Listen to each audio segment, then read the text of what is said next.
Hello, good morning. Today our guest is Professor Enrique Guerra. Hello, Enrique. How are you doing? Good. Good morning. Thank you. Yes, doing very well. Enrique, it's a pleasure to be speaking to you, and it is obvious that you're somewhat fond of my work. Yes, well, I think, they say great minds think alike. I've actually, as I was looking up your bio, I found your work really scattered all over the place. And I have to say, it's not fair that Coleman Hughes is getting all this attention. Your work is excellent. Well, Coleman Hughes is a bright guy and a good writer, but remember, Coolette was popular for a period, and Coleman started to contribute to Coolette in its heyday.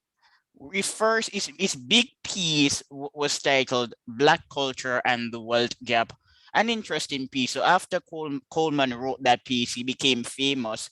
But the truth, Enrique, is that Coleman is a conservative liberal. He's not really a radical. So for people like yourself who are looking for eccentric characters, Coleman may not be your favorite person.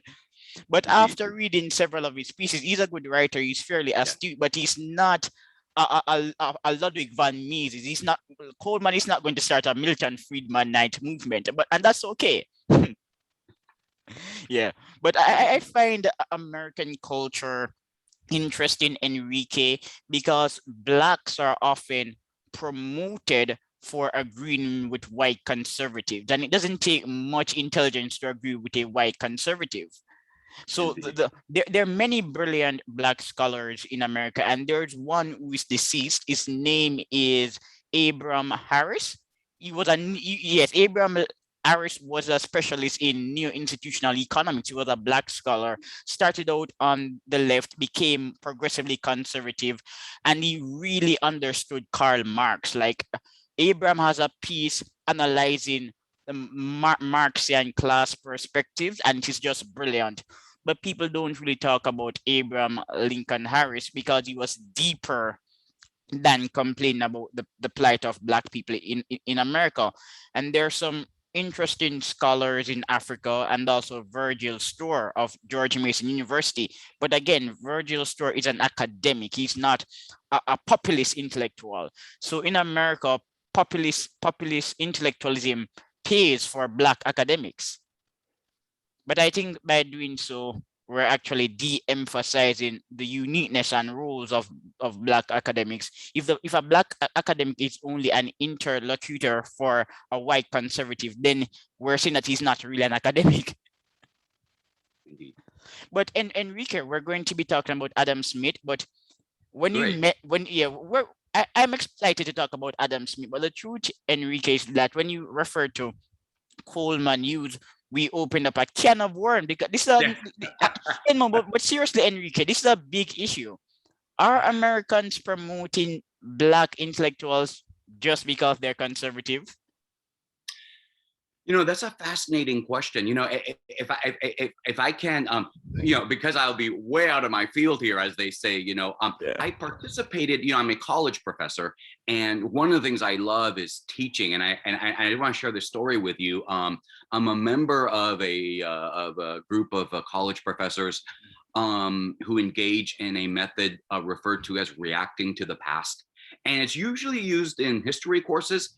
The idea is to assign students actual historical roles, going back to maybe, classical Athens and things of that nature, the French Revolution. And I participated in a game about Firestone, Mr. Harvey Firestone, and he made a major investment in Liberia at the end of the 1920s, beginning in 1930s. And what was fascinating, I was assigned the role of W.E. Du Bois, Yeah. and another professor. I was doing this as I was thinking, okay, this is something I might want to do in one of my honors sections. And so I wanted to actually play the game myself. And so but the game itself, somebody else played Marcus Garvey. And what was fascinating about this is, as part of the role play, we had to read some of their writings at the time and find that the divisions in among black intellectuals were very complex, very nuanced, and a lot of fascinating things going on, and then you have this fascinating debate going on in the context of this larger debate about foreign investment in Liberia, and there's even, a lot of resentments and things going on over there vis-a-vis, Black Americans. And so I have to say, it was it was just fascinating to study that and engage in those ideas as part of a role play. So I want to shout that out. Unfortunately, so as you say, it's kind of warm. So I would shout out the professor who wrote the game. But right now I blank out, but it's Mr. Firestone, What Have You Done is the name of the reacting to the past game in development. And I think it's just, an exciting way to get students to get, excited about this stuff as well.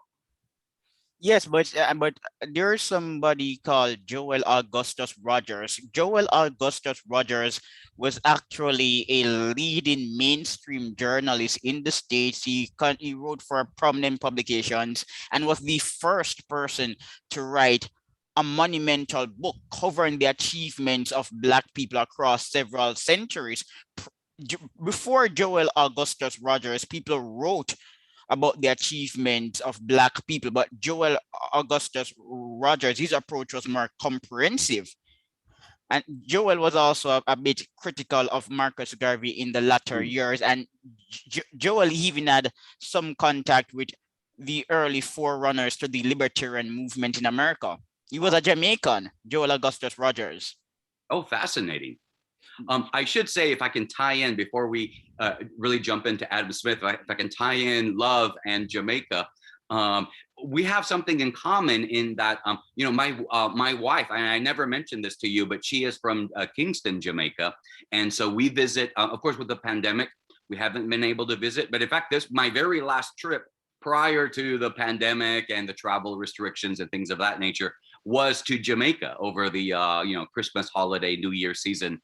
2019 to 2020, and we are planning to go for the 60th anniversary of independence, which falls on my daughter's 9th birthday, my youngest daughter's 9th birthday. We hope to, and of course, I hope to be there sooner. In all honesty. So, may I ask how things are over there? I generally. Okay, of course you may ask, but I have excellent memory, and you did mention that your wife is from Jamaica. So Jamaica had a series of lockdown or no movement days. And Enrique, I follow the data, so I can cite the National Bureau of Economic Research and the Journal of Clinical Investigation. Lockdowns do not deter the spread of coronavirus, and on an anecdotal level in Jamaica, the lockdowns have not been successful. But yes, lockdowns are in Jamaica and they have failed. And recently, a minister of government resigned. He forced himself to resign because during a lockdown day, the minister and some of his colleagues were at a hotel having a small party. So that's a bit hypocritical, therefore he resigned. However, I don't have a problem with him resigning. If he resigned, we can get a better minister. But the issue is this. In the public space, transmissions are rare, and he was in an enclosed space in a hotel, but the part of the hotel where he was situated was an open area, so transmissions are less in that area. And secondly, maybe he was vaccinated. Many politicians in Jamaica, they have been vaccinated. So if we're analyzing the issue properly, an apology was warranted, not necessarily a dismissal. But end of story. Okay. Now we can talk about Adam Smith. Enrique, why should we care about the love life of Adam Smith? It's a good question. I came out of it. Well, let me tell you why we should care about the love life of Adam Smith, because initially you could say, this could be a function of, the lack of evidence or lack of interest, a function of lack of TMZ, in the 18th century.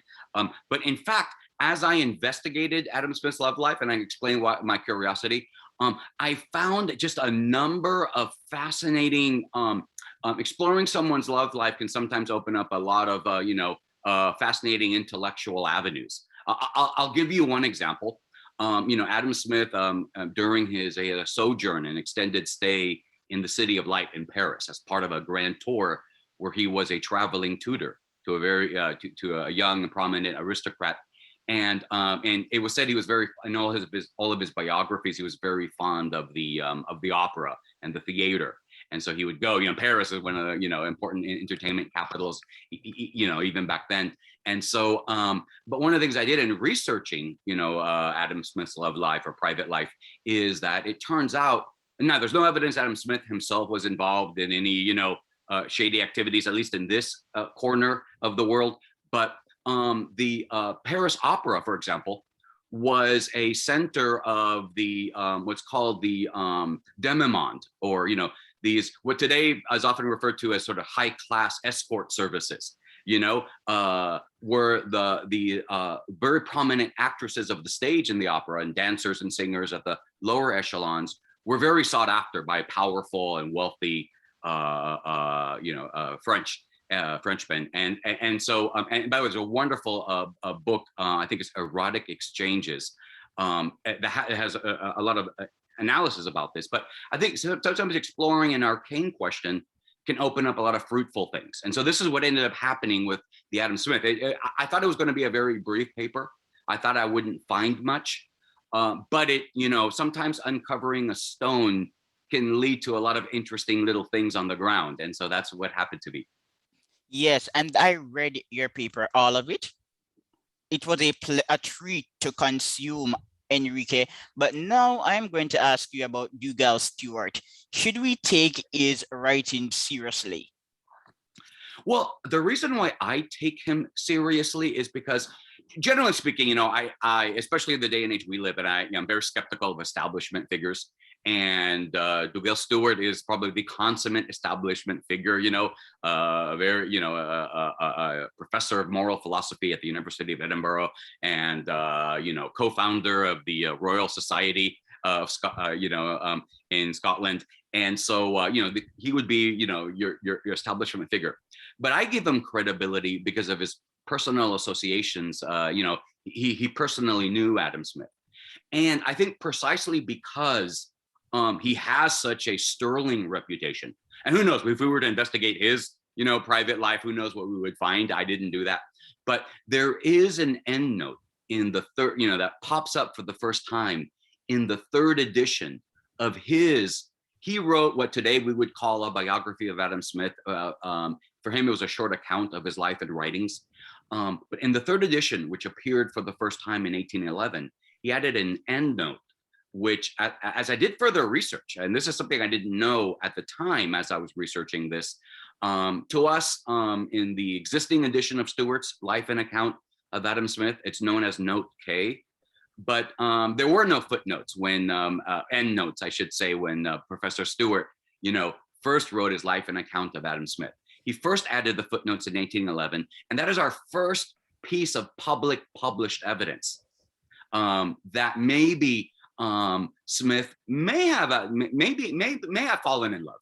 And so Stewart says, I don't know if you want to read it, because it's a footnote that is one short paragraph, but it's a very evocative footnote, and in many ways a very sad one, as if Adam Smith was truly in love, but for reasons that Stewart is unable to disclose or lack of knowledge, the love was never consummated. Now I will tell you, this is one of these, if you uncover a stone, and by the way, this footnote of Dougal Stewart is in most of the biographies, of Adam Smith. And so this is well known, but most biographers sort of leave it at that, because of the lack of additional evidence. But if you do look a little further, you'll see that with Stewart, I lost my train of thought. What was that? It took me to another, Stewart took me to another point that I found fascinating. When it pops back into my head, I'll be sure to share it. All right. But Enrique? Yes. So are you finished talking about Dougal Stewart? Yeah, because I forgot the point. He led me to something very fascinating. Oh yes, I do remember now. Let me just say one more thing about Stewart. That Stewart, because I found him credible, because I don't think he would want to sully his own stature and reputation by saying a falsehood. And in his footnote, he mentions that it was well known to Adam Smith's friends that he was, early in his life, was in love, but for reasons that are unknown, there was no marriage. It led me to something, what was private life like back in 18th century Scotland? And it turns out, while it's a very complex topic, there's actually a rich literature on this subject. And it turns out, at least during Adam Smith's youth, later this would become a little bit different, but a private life, in particular people's love lives and sex lives, was very strictly monitored by church elders. In England, in Scotland, it's a Presbyterian church and the Kirk. And this, while this is only a small part of the paper, I didn't want to get sidetracked, but I found, wow, this is, it's sort of like back in that day, if there's hanky panky going around, and somebody gets pregnant out of wedlock, or somebody catches you, it's going to be reported to church elders, and you're going to be put in front of a informal church tribunal, and there will be some shaming penalties that'll be probably more severe than whatever the state can muster. And these were very strictly enforced. And one of the things I learned too is that for most people, especially in the lower classes, where you were apprenticing with somebody or in somebody's household, people lived together, and so there was a lot of hanky panky going on. And so, Smith, being a very careful and cautious person, this is very consistent with him being careful and cautious, but it's not clear, Stewart doesn't, he gives us a lot of tantalizing information. He even says that he met the lady at 80. Yes, tell us about that. Yes, and that is such a tantalizing piece of information, and it's a clue that he says when she was upward of 80 years of age. If the meeting occurred as late as 1810, as he's publishing this end note for the first time, then this would mean that she was born in 1735, at the latest, and so it could give some plausibility, to the thing, but we just don't have an identity there. Yes. Dougal Stewart met the woman at 80, and they actually had a captivating conversation. Yes. So, that's why I find it credible, right? And I think this is why Stewart is willing to add that end note. And so I further speculate, as I reread the paper itself, it was already in the press, so I couldn't make the further change, but I realized why the footnote or the end note appears in 1811, because Professor Stewart meets who others have called the Maid of Fife or the Lady of Fife, after he published the first two editions in the mid 1790s of the life and writings of Adam Smith. So, it gives a lot of plausibility to at least that account. And Enrique, now we can talk about Henry Mckenzie. Yes. But what did Henry Mckenzie say about Adam Smith and his love life? First of all, I should say a little bit about who Henry Mckenzie is, because for most of us, quote unquote moderns, this name is not going to ring a bell unless you're some kind of, historian of early modern Scotland. And it turns out that Henry Mckenzie in his time, I found him fascinating because he's trained as a jurist, as a lawyer, but he was actually a best-selling popular novelist. So think of, sort of those guys that, 1L and Pelican Brief, lawyers who become a novelist, or, going back to our initial conversation, Stephen Carter, so he was actually a very well-known figure, and also with a lot of stature, because he was, co-founded along with Professor Stewart, the Royal Society, in Scotland, and so it's part of he's part of this, the elite of the Scottish culture. And he wrote towards the end of his life, and this is, I believe, in the late 1820s or early 1830s, he decided to write, sort of a memoir. And it's fascinating because him being a literary person himself, he wrote it as a series of anecdotes and egotisms.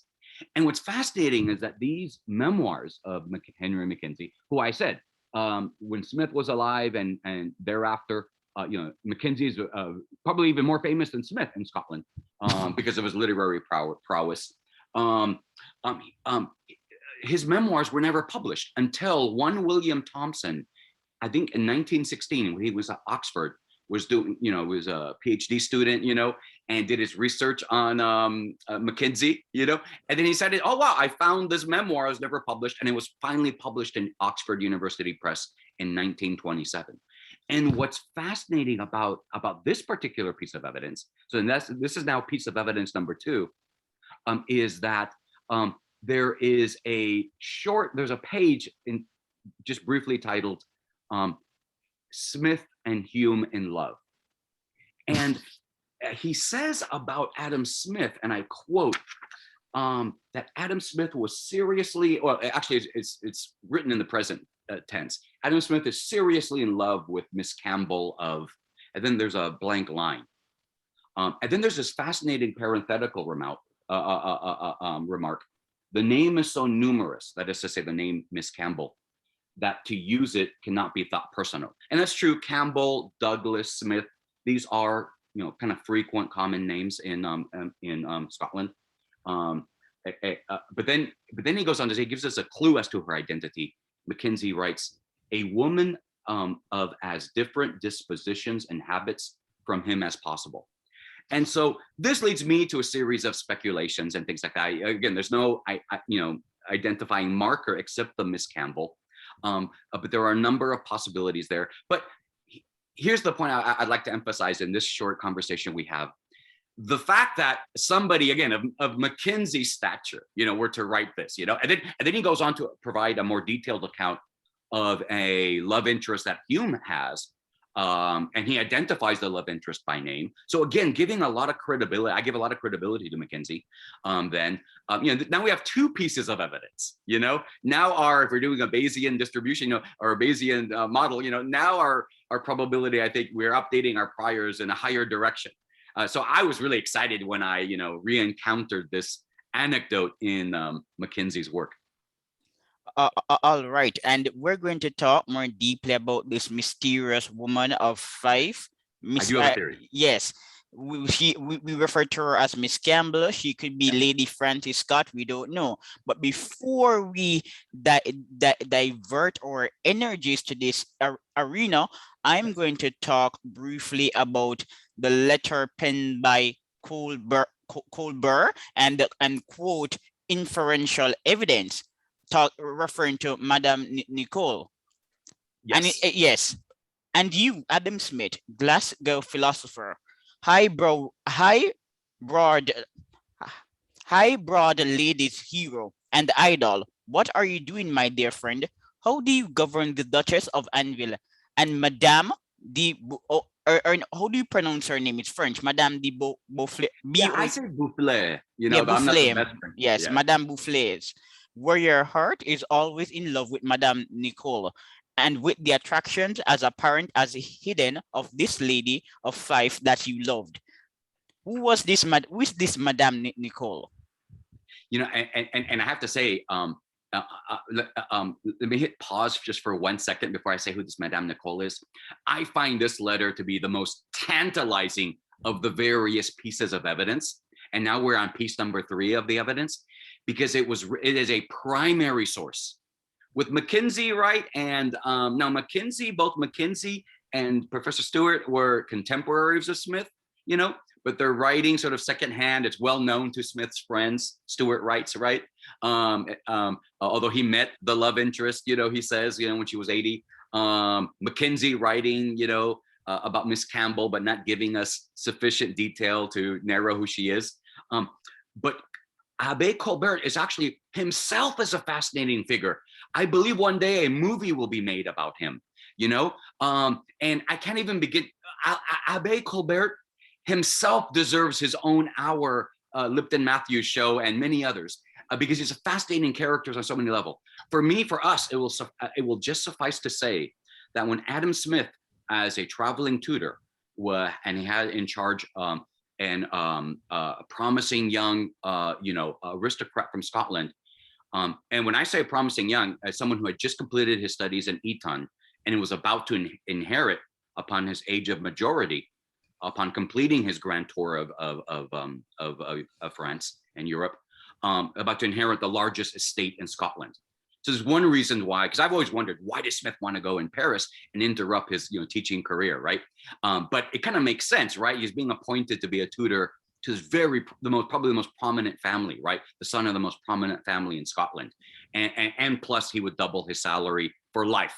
So I just want to put that into context, explain what Smith is doing in Paris, but in France. But when they go to France, instead of staying in Paris initially, they do later return in Paris and spend 10 months. They decide to go to Toulouse in the south of France, where they spend about 18 months.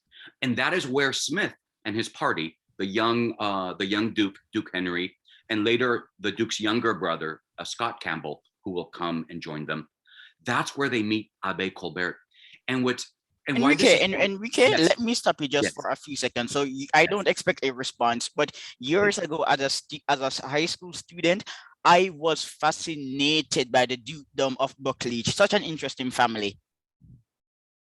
Yes. Well, I can recommend to you, there's in my biography, it's so many details swirling in my head. There's actually a wonderful, wonderful book about the Adam Smith's relation to the Duke, which I discovered as part of these researches, but yes, fascinating. I didn't even know, because I've always wondered, why was Smith, what was he doing in Paris? Who was this, the student he was in charge of? And it turns out to be, yes, a fascinating figure in his own right, from a fascinating family.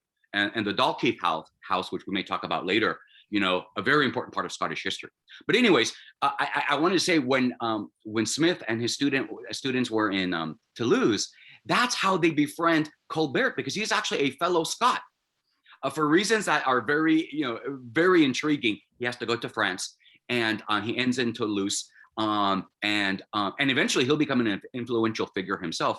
But he befriends Smith, and so I just want to say that Colbert is, of all of our sources of evidence, perhaps the most credible, and you can even tell in the jocularity and familiarity of the letter that they must have been really close friends, living in close quarters. 3 Scotsmen, or 4 when the younger brother comes, of Adam Smith's student. 4 Scotsmen in Toulouse. None of them speak French or are beginning to learn French. And so very close. So this letter, a sort of intimate letter. Now, who is Madame Nicole? And that is the great mystery, because there's a 4th piece of evidence that does refer to a potential love interest in Abbeville, an English lady. But as I did some research about Buccleuch and the sojourn in Toulouse, which was an 18-month, it turns out there's a pair of scholars who I do want to shout out, and one of them in particular, Alain Alcouf, and his co-author Philip. I believe it's I have to double check the pronunciation. If it's I don't want to embarrass myself by saying it incorrectly. But once I figure that out, I'll say it. But Alain Alcouf in particular wrote a paper, and then I think a book-length treatment of Smith's sojourn in the south of France.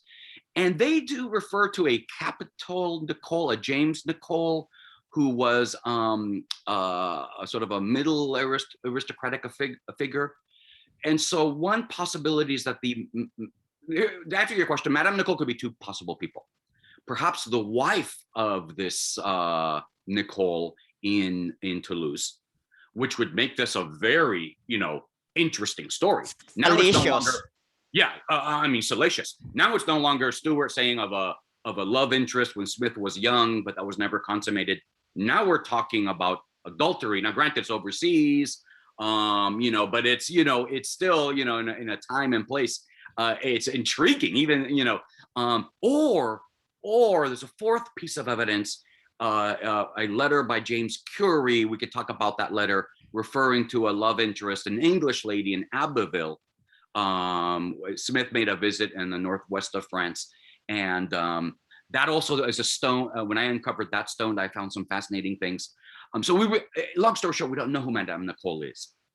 We don't know who Madame Nicole is. And Enrique, so we're discussing Adam Smith and his love interest, but was Adam Smith an engrossing figure? Because one woman in particular, Madame Riccoboni, she liked Adam Smith, or maybe she was smitten, but there's some evidence to suggest that this woman held Adam Smith in high esteem. Yes, indeed. What's fascinating about is Madame Riccoboni, and again, this is one of the things, when you uncover a stone, more fascinating things pop up. Madame Riccoboni was actually a leading lady of the stage. I think the Italian theater in Paris. Now, she was married to a very well-known, another well-known artist. And I think eventually there was a separation, and she became a very well-known novelist in her own right in France, actually a best-selling novelist. And in fact, Adam Smith, in the 6th edition of his Moral Sentiments, which I personally think is, just as much as a great work as The Wealth of Nations, and in many respects, Even better. Yes, exactly. But I will say that he even shouts out Riccoboni as one of the great, contemporary of the time, European continental artists. But Riccoboni was interesting in an initial letter, I think dated May 1766, when she's first introduced to Adam Smith in one of these famous, Parisian salons. And the Parisian salons are one of these, now there's a sort of a literature already about this, but for me, it was fun to get reacquainted with the salons because many had mixed companies, males and females, public intellectuals Smith discussing ideas. Can you imagine if we had a time machine? That's where I would love to be, with Adam Smith, David Hume in one of these Parisian salons, discussing ideas and maybe practicing my French a little bit, but in her initial encounter, she describes Adam Smith as this ugly, atrocious figure, Yes. you know what I mean? With no social graces. But then when Adam Smith departs abruptly, in October 1766, and this is one of the tragic aspects of, Adam Smith, the Grand Tour with the Duke Henry, that the younger brother catches fever and dies, in Paris. And so they have to abruptly end their travels. Riccoboni writes a letter to a very well-known man of the London stage, Garrick, this great actor, and so she's sort of actress to actor. She writes to him,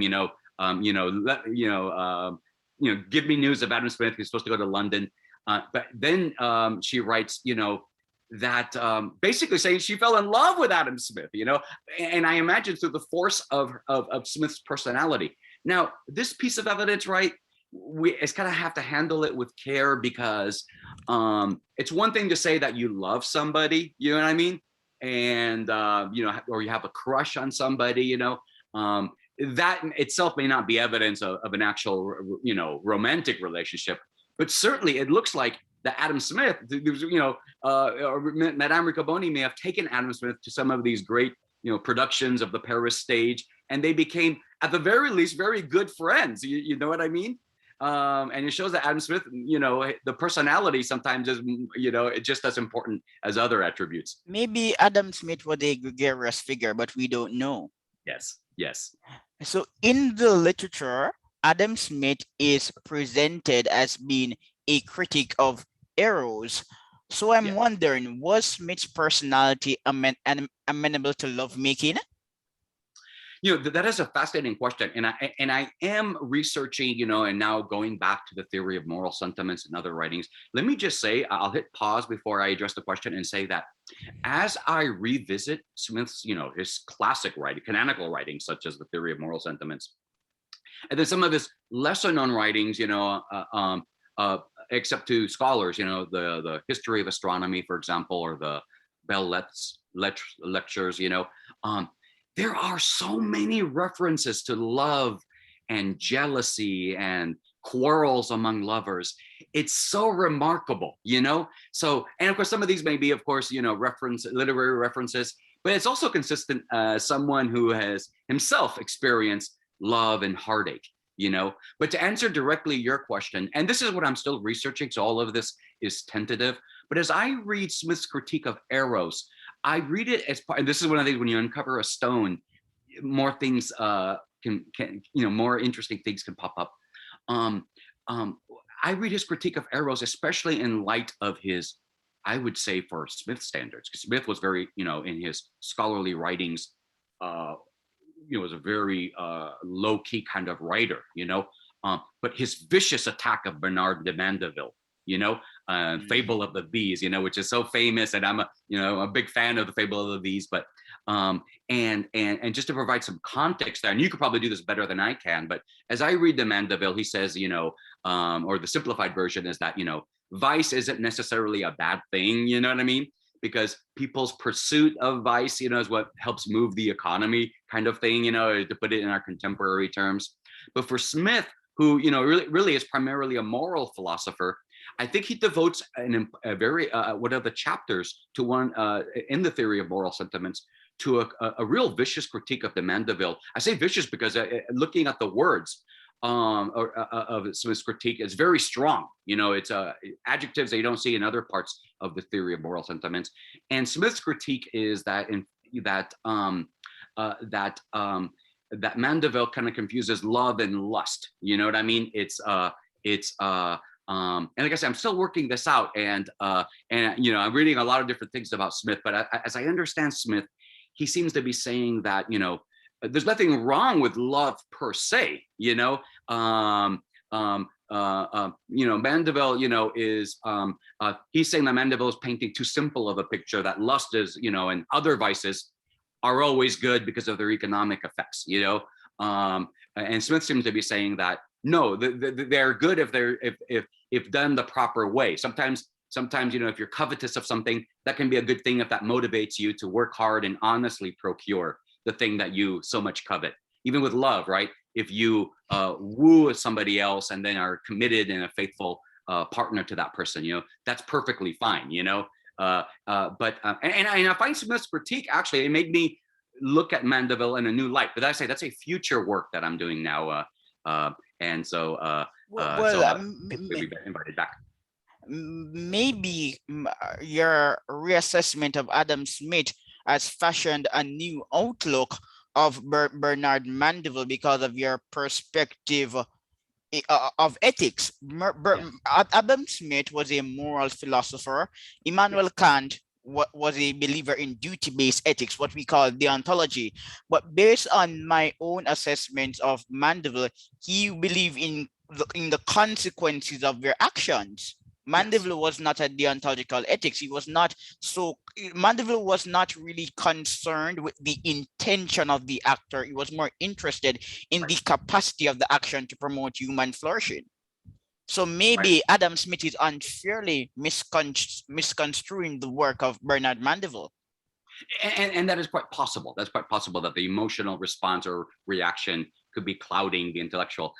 Anytime Kant is mentioned or Mandeville, and I of course think of Hume, I think of one of my famous Kantian quotes that it was Hume, I believe, Kant said that had awoken him from him being Kant, his dogmatic slumbers, and I always think, this is one of the reasons, just in case there's any curiosity of anybody watching this, is kind of like, what aroused my dogmatic slumber in Adam Smith's love life. It's like, I thought that I simply wasn't satisfied, with the sort of the existing literature that either, ignores the possibility altogether or dismisses it as idle speculation, or a mere sublimation, or as gossip or rumors, and so I thought, I thought this was sort of, and I didn't want to, not mention this. I'm fascinated generally, in probability and Bayesian stuff. There's this thing that the absence of evidence is not evidence of absence, And I feel that this what I call this is the real Adam Smith problem. Here, what was he like as a private man? It's a really fascinating manifestation of absence of evidence and evidence of absence. And because one thing that would be remiss not to mention here is that on Adam Smith's deathbed, he instructed his literary executors to destroy all of his manuscripts except for a few chosen ones, such as the early writings, history of astronomy, etc., and all of his private papers. Now, some still survive, some of the letters, and these have been assembled, that thankfully were not destroyed. One Smith scholar, W.R. Scott from the 1940s, believes that there are others still out there. In fact, W.R. Scott even mentions the possibility of a lost travel diary, as it was common back in the day when British and Scottish people would do their grand tour to keep a diary. So that would be exciting if that were true and to ever be rediscovered. So I want to say that this, I believe future generations will still be exploring this question. Yeah, Adam Smith is such a fascinating character. Enrique, in your Yes. article, you refer to Adam Smith's relationship with his mother, and I'm going to cite a quote. I'm wondering, did Smith's somewhat unhealthy relationship with his mother preclude him from starting a real relationship? And let me refer to the quote. A person who certainly loved me more than any other person ever did or ever will love me, and whom I certainly loved and respected more than I ever shall either love or respect any other person. And he's referring to his mother.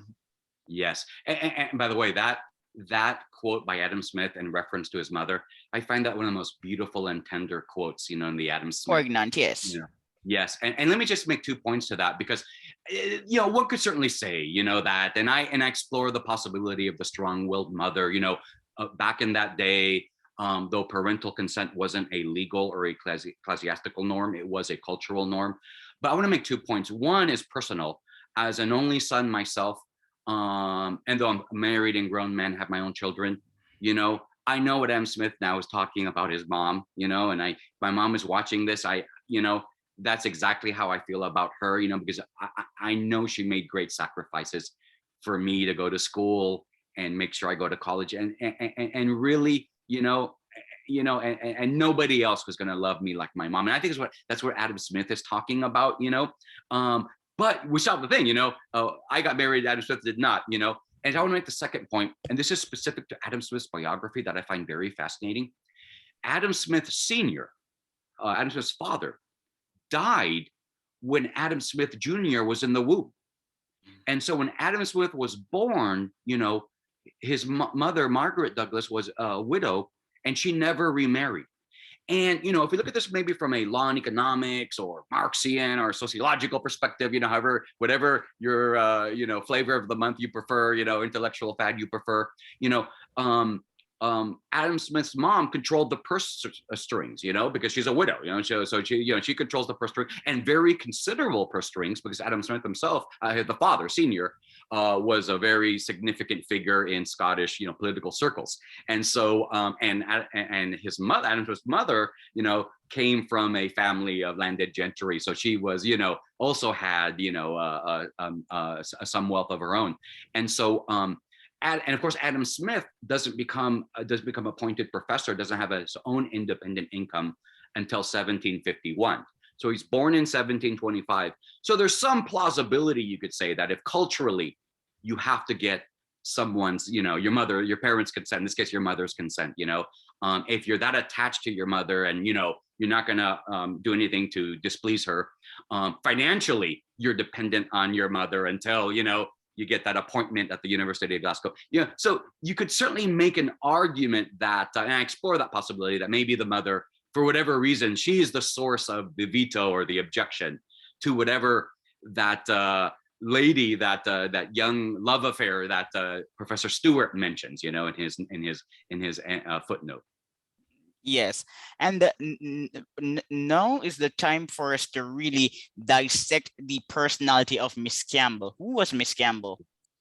This to me is the greatest, this to me is the most intriguing and fascinating mystery. And I think probably I would argue the most significant part of the paper, the most new part of the paper, because Miss Campbell, Lady Frances, she was the sister of Duke Henry, of the, and then of now the deceased Hugh Scott Campbell, who had also gone to France. And so the younger sister, I should add. Now, one of the things I didn't know is about Smith is, what does Adam Smith do, when he gets back to Scotland, Well, one of the things he does is he continues to consult the Duke.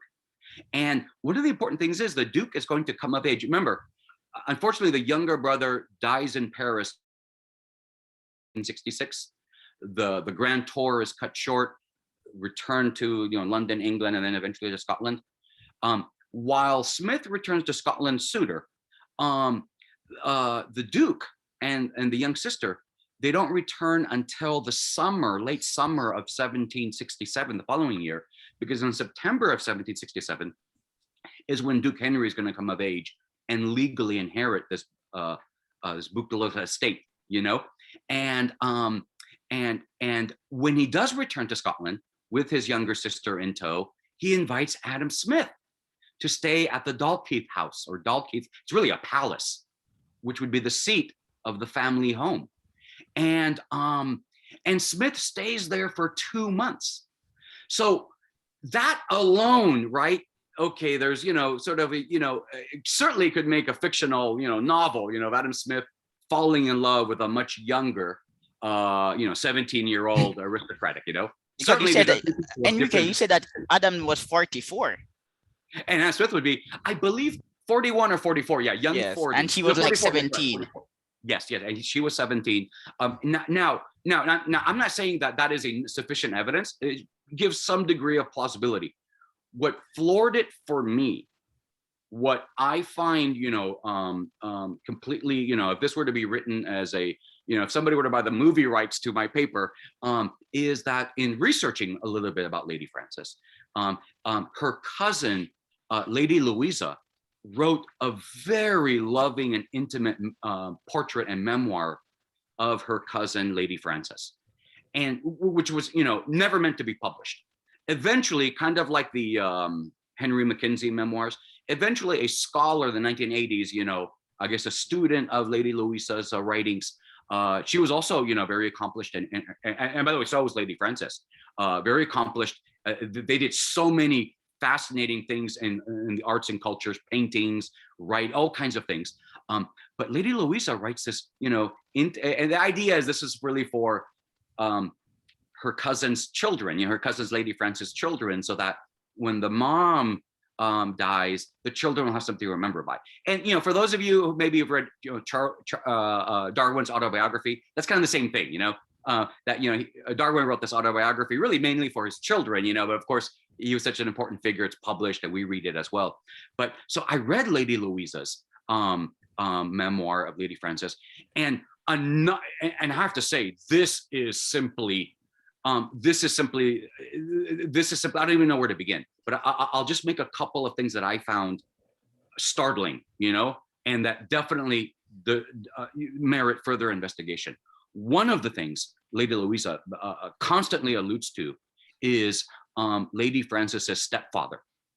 Her actual father, I think, died when she was quite young, and then her mother, Miss Campbell, she remarries, and she remarries this very important Lord Townsend, who would, I think, go on to become eventually a very high figure before he would unexpectedly pass away in 1767. And the thing is that the stepfather, according to Lady Louisa, always had his, it's not clear what's going on in our day and age. We would look at this with much more skeptical eyes, but there are so many sort of in between the lines that the stepfather, paid too much attention to the daughter, and the daughter just wanted to get away from London, so it's I think she found the death of her stepfather, there's that implication that when Lord Townsend dies unexpectedly in, I think, June of 1767, Lady Frances is a lady that she's free now. She can go to Scotland with her brother and be rid of this dominating stepfather. Now, what is the nature of that relationship? Was it just being a bore? Was it worse than that? I don't know. The memoirs is not that explicit. But remember, these are close cousins, who were friends, best friends for their entire lives. The memoir is written, I believe, in the 18 teens, if I'm not mistaken. And so that's one important thing that I found fascinating, just to get to know Lady Frances as a person. The other thing I found is at the very end of the memoir, Lady Frances is going to eventually wed in the year 1783, and she's going to marry a widower, Lord Archibald Cox, a very significant person in Scottish society as well. But before that, she confides to Lady Louisa that she had a love affair, but she cannot tell, who the identity of that person is. You know what I mean? But that person, and one of the reasons is because the person didn't really have, I guess we would, this had very controversial religious views, didn't accept, I guess, the standard religious dogma of the day. And, while Adam Smith's religious views are, not actually known, it's one of the reasons why people speculate his private papers were destroyed. He wanted his papers destroyed. The only controversy Smith was involved in his life was his letter in honor of, David Hume. But because of David Hume's well-known views about, agnosticism and religion, he was a controversial figure in his time in Scotland. They will briefly, I'm just going to comment briefly on David Please. Hume, and he's someone who is also misinterpreted. We're all familiar with human skepticism. David Hume was pro-logic, but properly understood, David Hume is not a friend of the contemporary scientists. I'm glad you mentioned that, because there is something I detest the most, and this is perhaps the college professor in me, that the phrase trust the science, because I ask people, what is science, And really, if you ask scientists, right, it's all about uncertainty, it's all about probability. Science is about the questions, the answers to which you still don't know, But people treat science as, I guess, the way religious fanatics treated dogma back in the day, or even in some sense in contemporary circles, in some parts of the world, But that's a very excellent observation. Yeah, but we can continue to talk about Adam Smith and his love life. Yes, but I'll just end on this note with respect to Lady. That's why I speculate maybe Adam Smith had some kind of, definitely a friendship, perhaps a romantic relationship with Lady Frances during that residency at the Dalkeith House in the fall of 1767, extended residency. Because now it could be that when Lady Frances confides that she has a love affair, that she just cannot say who the identity is, which when you look at the dating, in the memoir, would coincide more or less with this time frame that I'm talking about. It could have been, of course, be any number of other individuals, clearly as from such an accomplished and beautiful lady from such an important family would have any number of suitors, right? But it's also consistent with evidence Adam Smith. And so I have to say, I find that fascinating just in its own right, that these wealthy and important people, had their own heartaches, and like Lady Frances, as she confides to her cousin at the end of the memoir, or Adam Smith himself, if it's true that Stuart's report is true of a love that could not be consummated. I just want to say that, I don't think Adam Smith's mother is a terrible person. I don't think that necessarily is the reason why Smith, it's a possible reason why maybe Smith never got, continued that first love, but I don't mean to say anything bad about Adam Smith himself. I think, he's, I think should be studied, more even, not just the Wealth of Nations and the. But sympathy, we should pen more articles and books on Adam Smith's musings on sympathy and morality. Adam Smith was a moral philosopher and then an economist, and this is why he was able to apply moral arguments to write his book, The Wealth of Nations. The Wealth of Nations implicitly is making a moral argument for capitalism. Free markets, that's the term. And if I may say, I think Adam Smith's moral philosopher may explain the final clue as to why Smith was so cautious in his private life. And maybe if he did end up being a bachelor, why he was a bachelor. To me, one of the most fascinating, I would even say original, and to me, thought-provoking aspects of Adam Smith's philosophical work is his figure of the impartial spectator. Yes, the impartial spectator. Who is the impartial spectator? Exactly right. I just have a review of David Patrick Ryan's. He wrote a beautiful book, by the way, that I have to recommend. Adam Smith. I think it's sort of as a guide for living, and my only critique is, I want to further explore this impartial spectator, right? Who is the impartial spectator? But I have to say, when I pause on that question, because when I was first introduced to the impartial spectator, or I first stumbled upon the impartial spectator, it just captured my imagination like no other thing I've ever read. It's like, is that God? Is that one's conscience? Is that, a hypothetical construct? I truly don't know. The impartial spectator probably is a hypothetical construct, yeah, reflecting the conscience of the universe. Yes, and it's fascinating. that is a very plausible interpretation. I have a few thoughts of my own. I know I don't want to get too far afield on the impartial spectator, but perhaps Adam Smith's own impartial spectator, is the reason why, he decided not to, or to do the things he did and do the things that he decided not to do, but I do find personally what I love about the impartial spectator, just as this metaphorical construct, is that it raises a lot of interesting questions, because and to me, remember, I'm trained as and I forgot to introduce myself at the beginning, but I'm trained in the law and I'm a law professor. And so though I have my interest for legal history and philosophical issues, but I have to say that to me, the impartial spectator looks a lot like an appellate judge. I agree that it could be a hypothetical construct, maybe a universal, so we have a natural law tradition in here. But I like how we could also fit it into, procedurally speaking, to an appellate judge. So there's certain questions that maybe have to get to, that we may have a doubt about, and that we appeal to but anyways, and I'm not saying that's right. It's something I'd like to maybe do some further work on. I know there's a literature out there actually. And if I may, if you don't mind me doing so, I'd like to shout out Daniel Klein, who is a big inspiration in all of this, and who has done a lot of work on the impartial spectator, and I know there's a lot of other scholars that have done work on like James Utterson, one of the leading scholars on Adam Smith today. Yes, that indeed, and in fact, I just I have it downstairs, but I just have a copy. It came out in July of the part of the Routledge philosopher series. So I just have his copy of Adam Smith. But what's really interesting, I have a bone to pick with him, because it's like, I know his book came out too late to incorporate the paper, but he comes on the side that Adam Smith had no, there was, had no loves, you know what I mean? And so clearly, if there's a second edition of his Adam Smith treatise, then, that can be updated.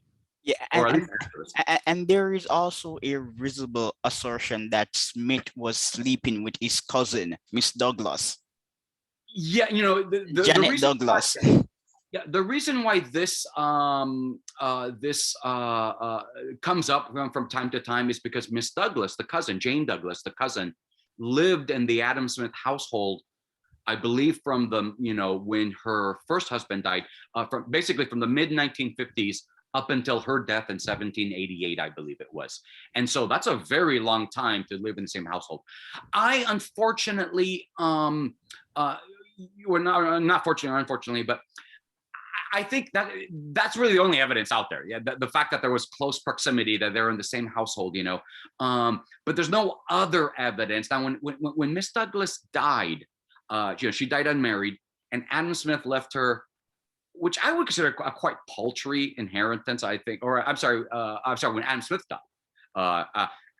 In fact, let me correct this. I think Adam Smith's mother died in 1788, and Adam Smith died, and then the cousin.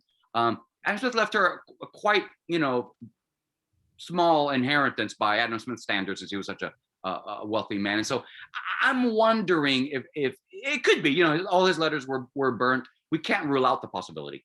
The other also far-fetched, he was a homosexual.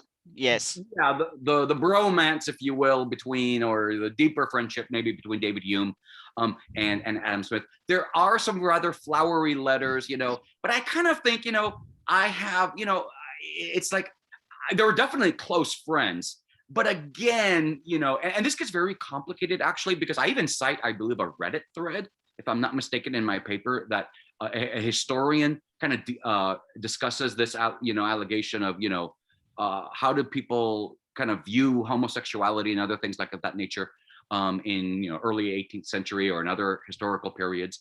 And we can't easily really transplant our own intuitions and things like that.